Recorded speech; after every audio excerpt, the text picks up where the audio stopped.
Nadine point of view. Maingay ang paligid at hindi ko alam itong pinasok ko, subalit kailangan ko itong gawin. Ito na ang huli kong pag-asa dahil halos lahat ng tao ay nahingan ko na ng tulong. Pero wala ni isang tumulong sa akin at tanging si Mamang lang ang nag-alok, ngunit may kapalit. Sa hirap ng buhay ng tao ngayon, kahit anong trabaho ay pinapasok upang kumita ng pera. Nadine, handa ka na ba? Sigurado ka ba dito sa papasukin mo? Tanong niya sa akin. Baka bigla kang mag-back out pag ando na tayo, kaya sabihin mo na agad para hahanap na lang ako ng iba. Sabi niya sa akin. Si Mamang ay isang binabae na nakatira malapit sa tirahan namin at siya halos lahat ang takbuhan ng mga taong gipit sa pera. Hindi po, Mamang, hindi po ako magbaback out. Para po ito sa kapatid ko. Sabi ko sa kanya at tinatagan ang loob ko. O siya, sige, sakay na. Sabi niya sa akin at pinasakay ako sa kotseng dala niya. Hindi ko alam kung saan niya ako dadalhin. Basta, ang importante sa akin ay magkaroon ako ng pera ngayong gabi para sa operasyon ng kapatid ko. Bukas, simula nang mamatay ang mga magulang namin dahil sa kahirapan. Ako na ang tumayong magulang para sa kapatid ko at ngayong nasa ospital siya, nag-aagaw buhay. Hindi ko siya pababayaan kahit pa naibenta ko ang sarili kong katawan. Huminto ang sinasakyan naming kotse sa isang mataas na gusali. Kaya bumaba kami at nagsalita si Mamang. Oh, Luna, nandyan ang seservisyon mo ngayong gabi. Ito ang room number at wag na wag mo akong ipapahiya dahil nagbigay ng down payment ang taong nagregalo sa kanya. Sabi sa akin ni Mamang at itinulak ako papasok ko sa loob ng isang magarbong hotel. Huminga na lang ako ng malalim at naglakad papasok sa loob ng hotel. Tiningnan ko ang binigay sa akin na papel ni Mamang na kung saan nakasulat ang room number ng taong pagsiservisyon ko ngayong gabi. Nalalamig ang kamay ko nang pumasok sa elevator at pinindot ang floor number ng kwartong ibinigay sa akin ni Mamang. Tiningnan ko ang refleksyon ng sarili ko sa pinto ng elevator. Nakasuot ako ng isang fitted dress na sobrang ikli na may mababang neckline. Hindi katulad ng mga damit na isinusuot ko na mahahaba. Pati na rin ang mukha ko ngayon. Nag-ibang itsura dahil sa makapal na color-rating inilagay ni Mamang para daw walang makakilala sa akin. Nang bumukas ang pinto ng elevator na sinasakyan ko, dahan-dahan akong lumabas at tiningnan ang bawat numero ng kwarto sa gilid ko upang hanapin ang kwarto ng taong pagsisilbihan ko ngayong gabi. Hindi ako sanay sa ganitong trabaho at ni minsay hindi sumagi sa aking isipan na papasok ako sa ganitong sitwasyon. Kung hindi lang dahil sa kapatid ko na nag-aagaw buhay ngayon sa ospital ay kailangan ng pera para maoperahan, hindi ko ito gagawin. Pinalaki kami ng magulang namin sa malinis na paraan at kahit na nga ba mahirap lang kami, basta sama-sama, ayos lang. Pero nagsimula lang maging komplikado ang lahat na magkasakit ang tatay namin at nauwi ito sa kanyang pagkamatay na nasundan naman ng aming nanay, kaya kaming dalawa na lang magkapatid ang naiwan dito sa mundong ibabaw. Maayos naman ang pamumuhay naming dalawa, kahit na ako ang nagtrabaho at siya na lang ang nagpatuloy sa pag-aaral dahil hindi namin kakayanin kung pati ako ay mag-aaral pa. Graduating na sana ako pero nang magkasakit ang itay, nagpa siya akong tumigil sa pag-aaral para magtrabaho para matulungan sila at hanggang ngayon hindi ko na sinusubukan pang bumalik sa pag-aaral dahil mas may importante sa akin o mas importante sa akin ang pagtatrabaho para mabuhay kaming dalawang magkapatid. Okay naman sana ang buhay namin nang masangkot lang ang kapatid ko sa isang aksidente nitong nakarang araw lang. Kaya nasa hospital ito at nag-aagaw buhay ngayon. Wala naman kaming ibang kamag-anak na pwedeng lapitan at tanging mga kapitbahay lang, pero sa hirap nga ng buhay ngayon, ano nga bang may tutulong nila sa aming magkakapatid? Ayokong gawin to, ngunit wala na akong magagawa. Dahil ito lang ang nakikita kong paraan sa ngayon.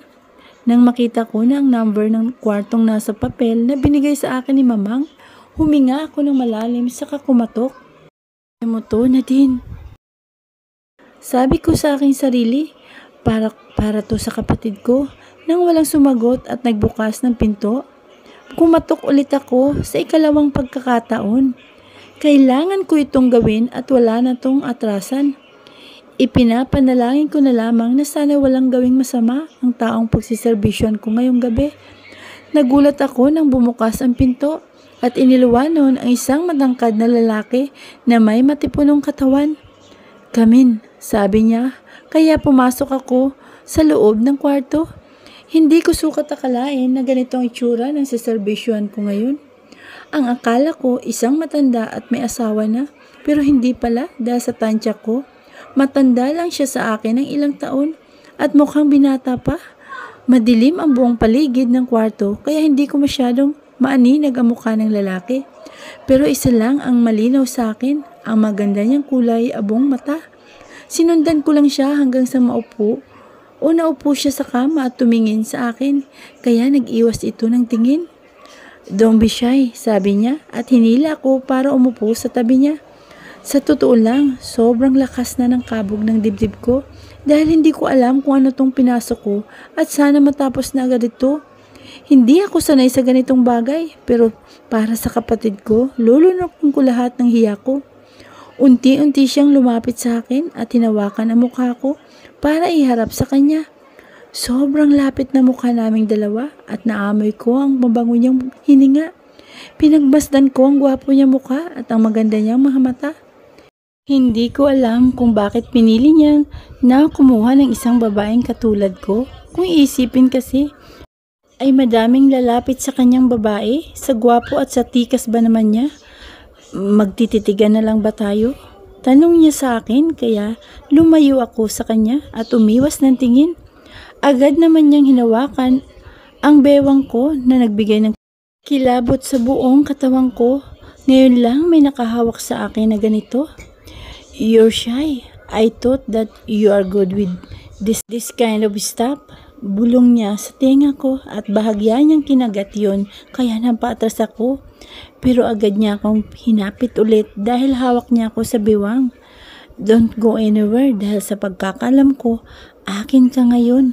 Bulong niya sa akin at nagsimula ng maglandas ang mga kamay niya sa katawan ko. Hindi ko alam kung ano itong kiliting nararamdaman ko nang halikan niya ako sa liig. Pababa sa dibdib ko, napakapit na lang ako sa mga braso niya para kumuha ng suporta. Bigla siyang tumigil at tumingin sa mga mata ko. "You can leave if you want. Ayoko nang may pinipilit," sabi niya sa akin nang medyo pasigaw at pinakawalan ako. Pero andito na ako at kailangan ko itong gawin para sa kapatid ko. Kaya kaysa umalis, lumapit ako sa kanya at sinimulan siyang halikan. "You will never get away anymore, woman," sabi niya at hinalikan ulit ako. Napasinghap ako nang bigla niya akong buhatin at yun ang naging daan para maipasok niya sa bibig ko ang dila niya at pinaglaruan ang dila ko. Dahan-dahan siyang lumakad habang buhat-buhat ako at biglang lumapat ang likod ko sa malambot na kama at naghiwalay ang mga labi namin. "You are mine tonight," sabi niya at sinimula ng tanggalin ang mga saplot ko sa katawan. Hindi ko na alam kung ano ang nangyayari. Basta ang alam ko na lang ay para ito sa kapatid ko at unti-unti ko nang dinadama ang mga pinaparamdam niya sa akin na init sa katawan. Tumutugon ako sa mga halik niya hanggang sa parehas na kaming walang saplot na dalawa. He was massaging my breast na nagpalakas ng mga ungol ko. "Your moans sound music to my ears," sabi niya at ipinagpatuloy ang ginagawa niya hanggang sa bumaba ang mga labi niya sa dibdib ko at nilaro yun. "Be ready, I will enter you," bulong niya sa tenga ko at bahagyang kinagat yun at nagpaungol sa akin, kaya hinalikan niya ako at ipinasok ang dila sa loob ng bibig ko. Inihanda kong sarili nang pumosisyon siya sa harap ko at nararamdaman ko ang pagkalalaki niya sa bukana ng pagkababae ko na unti-unti niyang pinapasok at nang maipasok niya, Kumawala ang luha sa mga mata ko. Ang sakit. Sigaw ko ng tuluyan na niyang maipasok sa akin ang pagkalalaki niya. "You're a virgin," sabi niya sa akin, at hindi pa din siya huminto sa paggalaw sa ibabaw ko. Pero sa ngayon, dahan-dahan na lang. Masakit pa rin pero nawawala rin naman ang sakit at hindi na katulad kanina na sobrang sakit. "I will go faster," bulong niya sa akin at bumilis na nga ang mga paggalaw niya sa ibabaw ko. Kaya naman napakapit ako sa kanya at kumawala ang mga ungol ko. Ungol ko. Habang naglabas-pasok siya sa akin, bumilis ang mga naging galaw niya sa ibabaw ko at nawawala na rin ang sakit na nararamdaman ko kanina at napapalitan na ng sarap. Hanggang sa nakakaramdam na ako ng kakaibang pakiramdam na parang may sasabog sa loob ko. "I need to pee."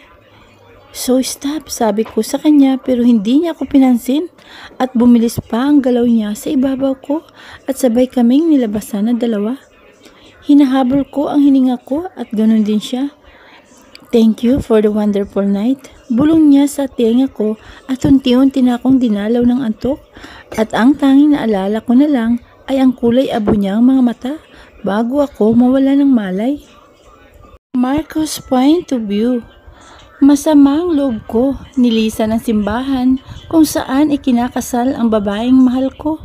Hindi ko alam kung anong nag-udyok sa akin na pumunta pa rito. Siguro umaasa ko na baka hindi niya ituloy ang kasal at sumama na lang sa akin. Pero mali ako dahil mas pinili pa niyang magpakasal sa taong hindi naman niya lubos na kilala. Kaya kahit maaga pa, dumiretso ako sa bar para doon ibuhos ang lahat ng sama ng loob ko. "Ang aga naman ng inom na yan, Brad," sabi sa akin ng magaling kong kaibigan nang makita niya akong pumapasok sa bar niya. "Sa tingin mo, kung ang babaeng mahal mo nagpakasal sa ibang lalaki, hindi pa ka pa rin ba magpapakalasing? Katulad ni Marcos," sabi ni Carter kay Grant. Kung makapag-usap itong dalawa, parang wala ako sa harapan nila. Tumingin si Grant sa akin at nagsalita. "Sa bagay, may point ka, Carter. Alam mo, may solusyon ako dyan, Marcos, sa problema mo," sabi ng magaling kong kaibigan na si Grant. "Ano?" tanong ko sa kanya, saka iniinom ang isang basong puno ng alak.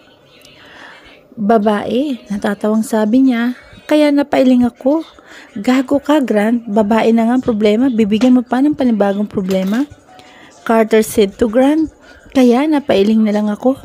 "Yun na nga babae ang problema, di dapat babae din ang solusyon. Brad, may alam ako at sigurado akong mawawala ang problema mo," sabi niya sa akin at inakbayan ako. "Tigilan niyo nga ako, nandito ako para makalimot, hindi para gumawa ng panibagong problema," sabi ko kay Grant at sabay inom ng alak sa baso ko. Hindi biro ang ginawa sa akin ni Mariel. Ipinagpalit niya ako sa isang lalaking wala namang binatbat. Kahit anong pagmamakaawa ko sa kanya, napakinggan niya ako at lumayo na lang kaming dalawa.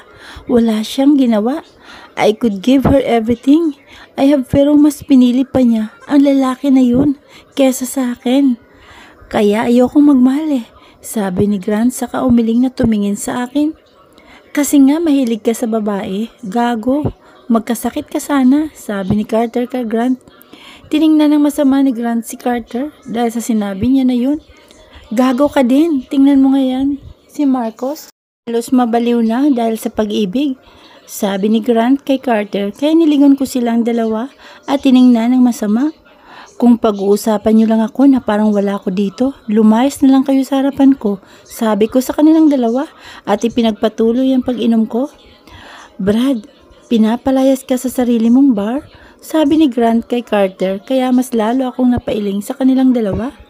"Gago ka kasi, tara na nga, iwan na natin yan si Marcos at bukas nasa tamang pag-iisip na ulit yan," sabi ni Carter, kaya umalis na silang dalawa. Sa wakas, tumahimik din. Ipinagpatuloy ko lang ang pag-inom hanggang sa makaubos na ako ng 3 bote ng alak. Pero kahit na madami na akong nainom, ramdam ko pa rin ang sakit na idinudulot sa akin ni Mariel. 4 na taong kaming magkarelasyon at umabot na kami sa puntong bubuo na ng isang pamilya. But fuck, iniwan niya ako at pinagpalit sa iba. Hindi pa ba sapat ang pagmamahal ko sa kanya? Ang yaman ko na, parang maghanap pa siya ng iba. Ano pa ba ang kulang sa akin para ipagpalit niya ako sa walang kwentang lalaki na yun? Umiinom lang ako ng umiinom hanggang sa magsawa ko at umalis ng bar at umuwi na lang sa kondo. Pero bago pa man ako makatuntong sa building ng kondo ko, umatras na ako at bumalik sa sasakyan ko. Dahil puro alaala nga pala niya ang meron sa kondo ko at lalo ako masasaktan. Hindi ko talaga matanggap na nagawa niya yun sa akin. Like I said earlier, I could give everything, even my own wealth. But sadly, she should choose to let go at nakakagago lang. Wala akong mapuntahan at hindi naman ako makauwi sa bahay ng mga magulang ko dahil mag-aaway lang kami ng tatay ko. So might as well, I will just stay at the hotel. Kaya tinawagan ko na lang ang kaibigan kong si Gaius. What do you need, Marcos? Tanong niya sa akin nang sagutin niya ang tawag ko. I need a place to stay and I want to forget her. Sabi ko sa kanya, fucking love. Sabi niya naman sa akin, just lend me some room. You moron, sabi ko sa kanya. I will just go straight to my hotel and my staffs will lend you some room. Plus, I will give you a surprise to forget your ex. Sabi niya sa akin at pinatay ang tawag. Wala na akong pakialam sa balak niya, basta ang gusto ko, makalimot at makapagpahinga. Mabilis akong nag-drive papunta sa hotel na pagmamayari ni Gaius at pagbaba ko ng kotse ko, dumiretso ako sa loob at sinalubong ako ng isa niyang staff at ibinigay ang keycard ng kwartong tutuluyan ko. Kaya naman dumiretso na agad ako sa elevator at sumakay doon at pinindot ang floor kung nasa ng kwarto ko. Nang bumukas ng pinto ng elevator sa floor ko, lumabas na agad ako at nagtungo sa kwarto ko. I decided to take a quick shower and a nap para mawala ang epekto ng alak sa sistema ko at makapag-isip ako ng diretsyo nang may biglang kumatok sa pintuan ko na ikinakunot ng noo ko. Who the hell dared to disturb me? I asked myself and I didn't bother to get up. But my phone suddenly rang kaya wala akong nagawa kung hindi sagutin yun. What? Tanong ko nang sagutin ang tawag. My gift is outside your door. Papasukin mo na bago ka pa magsisi and have fun for tonight. Sabi niya sa akin at ibinaba ang tawag. Kaya naman, ang ginawa ko, pinatay ko lahat ng ilaw sa kabinuksan ng pinto. Ang bumungad sa akin ay isang magandang babae na sa tansya ko ay magkaedad lang kaming dalawa. Kamin, sabi ko sa kanya at pinapasok siya sa loob ng kwarto ko. Gusto kong matawa sa sarili ko dahil kanina lang ayokong pumayag sa gusto ni Grant. Pero ito ako ngayon, nagpadala sa sinabi ni Gaius. Naglakad ako papunta sa kwarto at tiningnan siya pero nag-iwas siya ng tingin sa akin. She looks innocent but I don't know kung ito ang paraan niya para makuha ang mga lalaki. Ang daanin sa inosente niya mukha. Don't be shy, sabi ko sa kanya at hinila siya para maupo sa tabi ko at inabangan ang mga gagawin niya. Inilapit ko mukha ko sa mukha niya at inaamoy ko ang mabango niyang katawan na nagpapainit ng katawan ko. Magtititigan na lang ba tayo? Tanong ko sa kanya at ngumiti. Agad ko siyang hinapit papalapit sa akin. You're shy. I thought you're good with this kind of stuff. Bulong ko sa kanya at kinagat ang tenga niya kaya agad siyang napalayo sa akin. Pero mas hinila ko lang siya palapit sa akin. Don't go anywhere. Sa pagkakaalam ko, akin ka ngayon. Bulong ko sa kanya at nagsimulang kumilos pero nanatili lang siya sa ganong posisyon at wala man lang ginagawa kaya pinakawalan ko siya. You can leave if you want. Ayoko na may pinipilit. Sabi ko sa kanya, kaya naman nagsimula na siyang kumilos at hinalikan ako na sinuklian ko din naman ang halik hanggang sa tuluyan ko na nga siyang inangkin. Pero hindi ko inaasahan na ako ang una niyang kaya tumigil ako at tiningnan siya sandali at tinuloy ang paggalaw sa ibabaw niya hanggang sa parehas kaming nilabasan. Umalis ako sa ibabaw niya at humiga sa tabi niya at hinalikan siya sa labi bago siya makatulog. Tumayo ako at pumasok sa banyo. Saka naglinis ng katawan ko. Gusto kong sapakin ang sarili ko dahil sa ginawa ko. I wronged her innocence pero hindi ko na napigilan ang sarili ko. She's like a drug na hindi ko na mapigilan ang sarili. Lumabas ako ng banyo at nagbihis sa katiningnan ang babaeng nasa kama ngayon at lumapit sa kanya. Thank you for a wonderful night. Bulong ko sa kanya at hinalikan siya sa labi niya saka lumabas ng kwarto at tinawagan si Chaos. Nang sagutin ni Chaos ang tawag ko sa kanya, napailing nila ako sa tanong niya. Did you enjoy my gift bro? Tanong niya sa akin. Gago ka, mariing sabi ko sa kanya. Bakit, hindi mo ba nagustuhan? Tanong niya sa akin saka tumawa. I already left her in the room. I will transfer her the money to your bank account later. Sabi ko sa kanya at pinatay ang tawag saka nag-drive pauwi sa bahay ng mga magulang ko. Kanina ayaw kong umuwi doon pero ito ako ngayon. Andito sa bahay ng mga magulang ko. Paniguradong tulog naman na ang mga yun kaya dire-diretso akong pumasok sa loob. Anong ginagawa dito ng suwael kong anak? Tanong sa akin ni Dad nang makita niya ako. Kung alam ko lang nagising pa siya, sana hindi nila ako pumunta dito. Bawal na ba akong umuwi dito? Masama bang dalawin ko si Mami? Tanong ko sa kanya, pero tinawanan niya lang ako. Ang sabihin mo kaya ka umuwi dito dahil tama ako nang hinala sa babaeng kinababaliwan mo, sabi niya sa akin. Kaya nagkuyom na lang ako ng kamao ko. Anong napala mo sa kanya? Di ba wala? Iniwan ka niya at nagpakasal sa ibang lalaki. Sabi pa niya sa akin. Pero hindi ko siya pinansin at umakyat na ako sa taas para pumunta sa kwarto ko. Ganyan ka lagi. Tuwing nag-uusap tayong dalawa, lagi mo akong iniiwasan. Sabi niya sa akin kaya humarap ako sa kanya. Dad, pwede ba? Pagod ako at gusto kong magpahinga. Ayokong mag-away pa tayo dahil sa bagay na yan.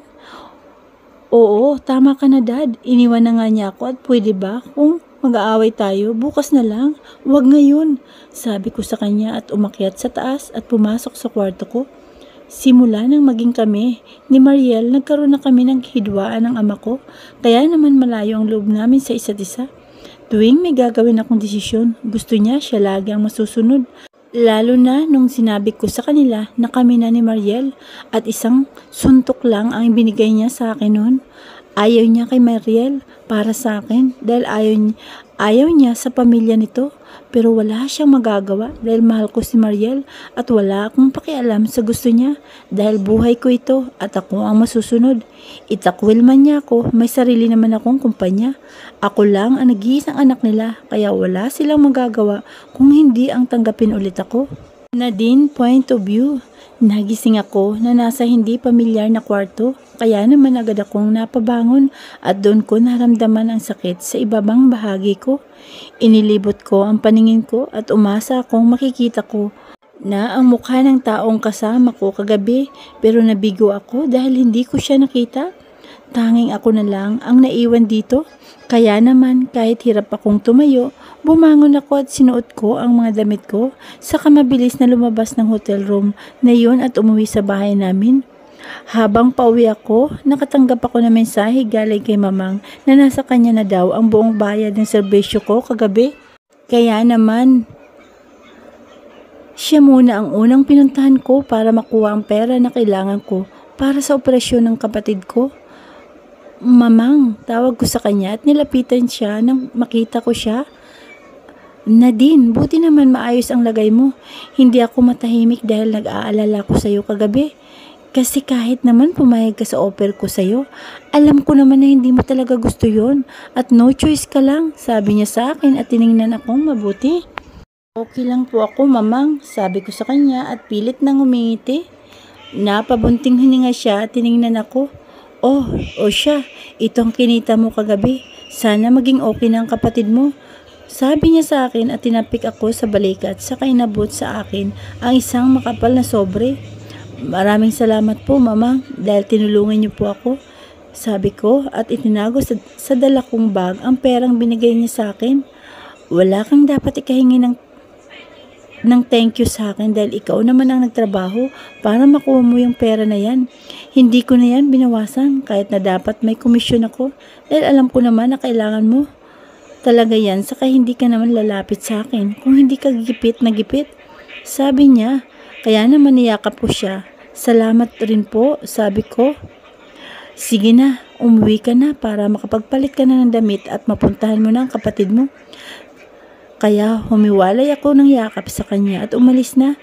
Nang makarating ako sa bahay namin, ibinaba ko ang bag ko sa kwarto at tumiretso sa banyo, saka naglinis ng katawan. Hindi ko mapigilan ang sarili ko na hindi umiyak habang kinakaskas ko ang sarili ng sabon. Ang dumi kong babae dahil nagawa kong ibigay ang puri ko sa taong hindi ko naman kilala at para sa pera. Ilang ulit akong nagsabon ng katawan at halos wala na rin akong mailuha pa. Lumabas ako ng banyo at nagbihis saka dumiretso sa ospital.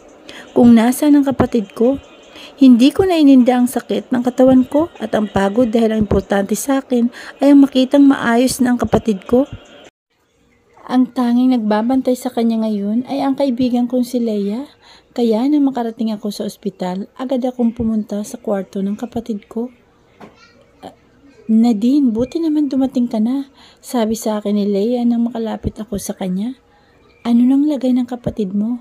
Tanong ko sa kanya at bagya siyang umiling sa akin. Sa pag-iling niya ngayon ay kinabahan ako. Bakit, anong nangyari? Tanong ko sa kanya. Kasi kinumbulsyon na naman siya kagabi at kailangan na niya talagang maoperahan. Sabi niya sa akin kaya naman tumulo na naman ang luha ko. Asan ang doktor niya? May dala na akong pera para maoperahan siya. At sinamahan niya ako papunta sa doktor ng kapatid ko. Dok, tawag ko sa kanya at lumapit naman siya sa akin. Tumingin siya sa amin ni Leia at nagtanong, may kailangan ba kayo? Tanong niya sa akin. Ako ho yung kapatid ng pasyente niyo na kailangan operahan agad. At tumango siya sa akin. I already told you that we need to perform an operation as soon as possible. But you must pay first because it is written in our policy. Sabi niya sa amin, magbabayad ho ako basta operahan niyo na ngayon ang kapatid ko, Dok. Parang awa niyo na po. Nagmamakaawang sabi ko. Sige, aasikasuhin na namin agad-agad ang operasyon niya. Ngayon din, sabi niya at agad na kumilos. Nagpunta naman ako sa billing para tingnan ang bill namin sa ospital para makapagbayad na din. Patient name, please, sabi sa akin ng babae. Kaya ibinigay ko ang pangalan ng kapatid ko at may inabot naman siya sa akin na papel. Next window na lang po para sa payment, sabi niya. Kaya naman lumipat ako sa kabilang window at doon inabot ang resibo ng babayaran ko. 200,000, sabi sa akin ng cashier. Inabot ko sa kanyang pera at agad niyang ipinroseso ang bayad ko at nang matapos yun, inabot niya sa akin ang resibo at naglakad na ako palayo doon. Nadine, saan ka naman kumuha ng ganong kalaking halaga? Tanong sa akin ni Leia at sinabayan ako sa paglalakad. Mamaya ko na lang sa'yo ikukwento ang lahat. Ang importante, maging ligtas ang kapatid ko. Sabi ko sa kanya at nagtungo kami sa kwartong tinutuluyan ng kapatid ko. At doon ko naabutan na ililipat na siya sa stretcher para dalhin sa operating room. Kaya sinundan namin siya ni Leia pero hindi naman na kami nakapasok sa loob. Kaya naghintay na lang kami sa labas na operating room. Nadine, magiging okay na rin siya, sabi niya sa akin at niyakap ako. Salamat, Leia, at andyan ka sa tabi ko. Sabi ko sa kanya at sumandal sa balikat niya. Nadine, tapatin mo nga ako. Saan ka nakakuha ng ganun kalaking pera?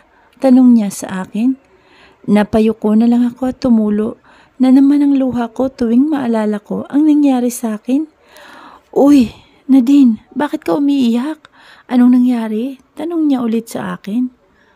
Gumawa ako ng bagay na alam kong pagsisisihan ko sa huli, pero para naman yon sa kapatid ko. Sabi ko sa kanya, kaya iniharap niya ako. At tiningnan ng may pagtataka. Nadine, hindi kita maintindihan. Anong ginawa mo? Tanong niya sa akin. Lumapit ako kay mamang. Sabi ko sa kanya na ikinalaki ng mata niya. Nadine, alam mo, sabi niya pero hindi ko siya pinatapos.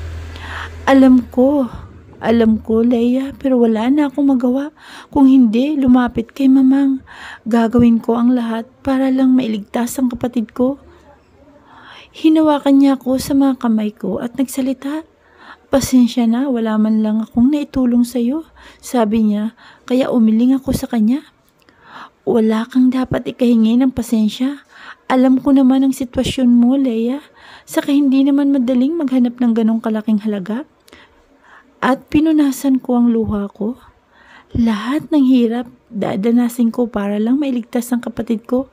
Kung sino man ang nakabunggo sa kanya, sana mahanap na para mapagbayaran niya ang ginawa niya sa kapatid ko. Kung hindi dahil sa kanya, baka hindi nag-aagaw buhay ang kapatid ko ngayon. Marcos' point of view. Tanghali na akong nagising at pagbaba ko, ang unang sumalubong sa akin ay ang ama ko na nagbabasa ng dyaryo sa sala. Buti naman at gising ka na. May dapat tayong pag-usapan, sabi niya. Ano yun, Dad? Kung ipagpapatuloy lang natin ang away natin kagabi, wag na lang. Aalis na po ako, sabi ko. At nilagpasan siya. Anak, dito ka na kumain, sabi ni Mami nang makita niya ako. Kaya lumapit ako sa kanya at hinalikan siya sa pisngi. Hindi na po. Kailangan ko nang bumalik sa opisina ngayon, Ma'am. Sabi ko sa kanya at naglakad patungo sa pintuan. Pero tinawag ako ni Dad. Marcos, bumalik ka rito, sabi niya. Nilingon ko siya at tinanong, anong gagawin mo, Dad? Tanong ko sa kanya. Ang sabi ko, mag-usap tayo. May kailangan akong sabihin sa'yo. Kaya wala akong magawa kung hindi lumapit sa kanya. Umupo ako sa bakanting upuan sa harap niya at tinanong siya, anong sasabihin mo sa akin, Dad? Tanong ko sa kanya. Bumalik ka na sa kumpanya, sabi niya. Kumunot ang noo ko sa sinabi niya. Di ba ayaw mong pahawakan sa akin ang kumpanya mo, Dad? Anong nagpabago sa isip mo? Tanong ko sa kanya at nagtinginan lang sila ni Mami at nalalo na akong nagtaka sa kanila. Nag-iisang anak ka namin at panahon na para pagtuunan mo ng pansin ang ating kumpanya, sabi ni Dad. Iyon bang totoo, Dad? Ano ba talagang dahilan? Tanong ko sa kanya dahil hindi ako naniniwala na yun lang ang dahilan.